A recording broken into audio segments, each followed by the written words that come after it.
Netanyahu salió y dijo, Estado palestino no va a haber, no nos vamos a retirar, vamos a seguir masacrando, en fin.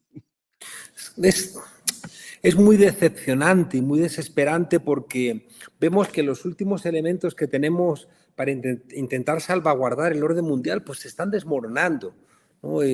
Llevamos repitiendo hasta la saciedad la frase de Gramsci, que lo viejo no termina de marcharse y lo nuevo no termina de llegar, y ahí surgen los monstruos. En Naciones Unidas hemos visto esta semana cómo lo viejo se está marchando a pasos agigantados, ¿no? Y lo nuevo parece que está emergiendo, pero los monstruos surgen, ¿no? Y vemos algunos monstruos como este, ¿no? Por ejemplo, ¿no? Un señor que hace nada estaba cortando cabezas, pues ahora está comiendo perros calientes en Nueva York, ¿no? Entonces, como que ya da todo lo mismo. Donald Trump puede decir, todo el mundo me está diciendo que me merezco el Premio Nobel de la Paz. ¿Todo el mundo quién? Los que te estaban escuchando, porque te estaban escuchando 7 países de los 154. Entonces, ¿quiénes son? ¿Cómo puedes tener la cara dura y la falta de respeto a ti mismo como para decir públicamente, todo el mundo me está diciendo que me merezco el Premio Nobel de la Paz por haber parado 7 guerras, que es mentira?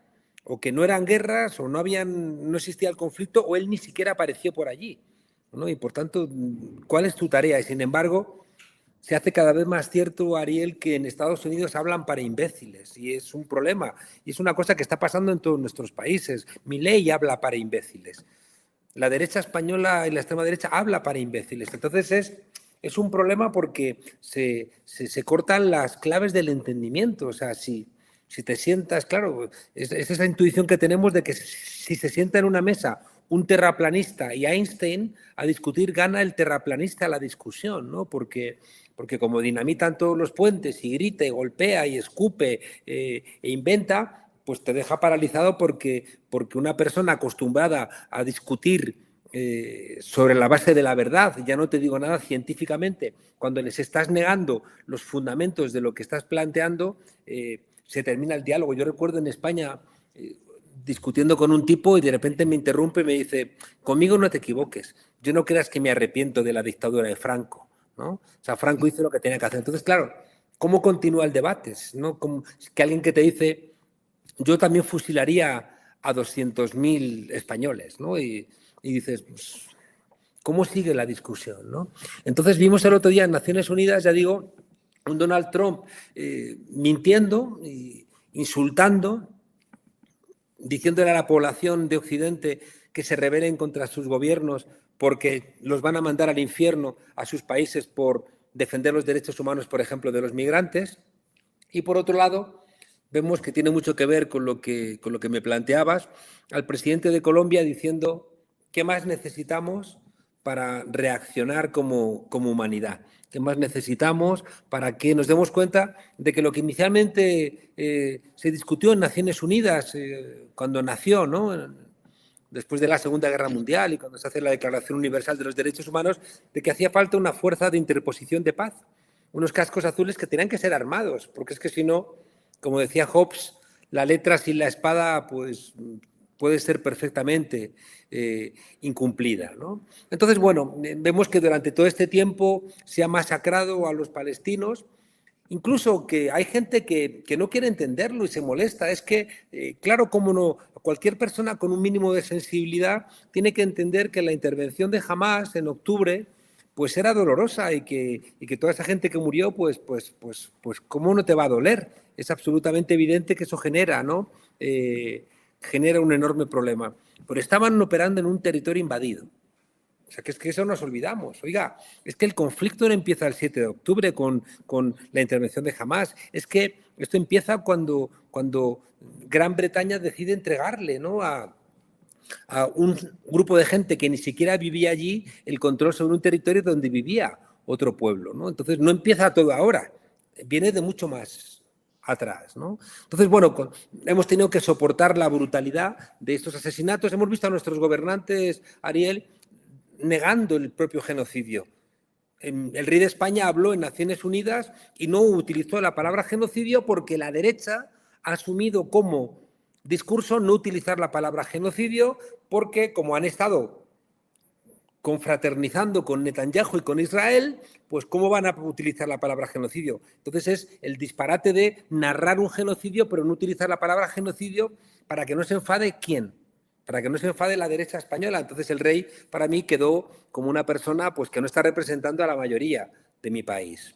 Nos hemos encontrado con que los líderes de estos mismos líderes que corriendo y deprisa se han visto obligados a reconocer al Estado de Israel sin consecuencias, o sea, lo reconocen, pero ni siquiera van a presionar para recuperar las fronteras anteriores, no van a exigir cuentas. Es decir, reconocen porque las poblaciones de nuestros países están en la calle. ¿A cuántas más gentes tenían que detener en Londres protestando por el genocidio? ¿Cuántos más eventos deportivos vamos a tener que frenar para que se den cuenta de que no queremos que estén los equipos deportivos israelíes en las competiciones deportivas ni en las competiciones culturales de ningún tipo? Tenemos que seguir empujando en la calle, claro, porque el presidente de España sale al final del día donde paramos la vuelta ciclista porque nos da vergüenza que haya un equipo israelí pedaleando sobre los cadáveres de los niños palestinos y al final del día Sánchez dice, entonces sí. O al final del día Reino Unido dice, ahora vamos a reconocerlo. O al final del día Canadá, después de que habéis estado mandando a la policía a detener a la gente por defender el derecho del pueblo palestino a sobrevivir, o les habéis golpeado para quitarles una bandera palestina que es legal porque está reconocido por Naciones Unidas. Entonces, en mitad, ya digo, de todo ese disparate, donde ya los pueblos están reclamando basta, donde ya los pueblos no aguantan más informativos con los muertos diarios, con esos 26, 28 niños diarios muertos por las bombas que les vendemos los europeos, que les vendemos los españoles, que les venden los norteamericanos o que se las regalan, al final ha habido una respuesta popular, ya digo, en las calles, en la flotilla Sumud, en estas presiones en todas las capitales. Y entonces surge una propuesta en Naciones Unidas que está teniendo una enorme respuesta en los países africanos y en los países árabes, la propuesta del presidente Petro, es decir, vamos a votar por una mayoría de 2/3 la interposición de una fuerza armada que frene el genocidio, con una petición bastante sensata a los Estados Unidos. Militares de Estados Unidos no disparen contra esta fuerza que responde a la humanidad, porque ha sido una fuerza que tendrá que ser aprobada por 2/3 de Naciones Unidas para frenar un genocidio. Para frenar un genocidio. Es como si en el 39 hubiéramos sido capaces de lo que sí que hizo la población, organizando unas brigadas internacionales, en el 36, perdón, para apoyar a la Segunda República. Si esas brigadas internacionales no hubieran estado compuestas solamente por ciudadanos demócratas comprometidos que sabían lo que iba a ocurrir si perdía la Segunda República, si Francia se hubiera dado cuenta, si Inglaterra se hubiera dado cuenta y hubieran apoyado con unas brigadas internacionales, que es lo que ha dicho de alguna manera Petro, pero institucionalizándolo, nunca hubiera habido la Segunda Guerra Mundial, nunca hubieran muerto 60 millones de seres humanos. Es que parece que no sabemos historia o, como decía Gramsci, la historia enseña pero no tiene alumnos. Petro plantea crear este este ejército armado apoyado por los gobiernos de China, gobiernos de los BRICS, por un llamamiento a los gobiernos del mundo sensatos, y entonces en mitad de esta propuesta popular y esta propuesta de gobiernos sensatos y demócratas viene la contrapropuesta de Donald Trump. Vamos a hacer un plan de paz para Palestina, que es tu pregunta, y perdón por haberme explayado tanto, pero es que creo que si no tenemos este contexto inicial, pues es más complicado poder demostrar qué es lo que hay detrás, ¿no? Y la conclusión es que, como bien planteabas en tu pequeña introducción, esto no es un plan de paz. Es un plan que lo que quiere es justificar lo que ha pasado en Palestina. Y como te decía al comienzo, creo que el planteamiento en mi caso es de una enorme tristeza al ver al presidente Sánchez, ¿no? Donde yo quisiera creerle, yo quisiera que no miente, yo quisiera pensar que lo que dice lo hace porque realmente le parte el alma. Estos no 65.000 muertos, No, claro. Que es que Francesca Albanese el otro día hablaba de 680.000 personas fallecidas.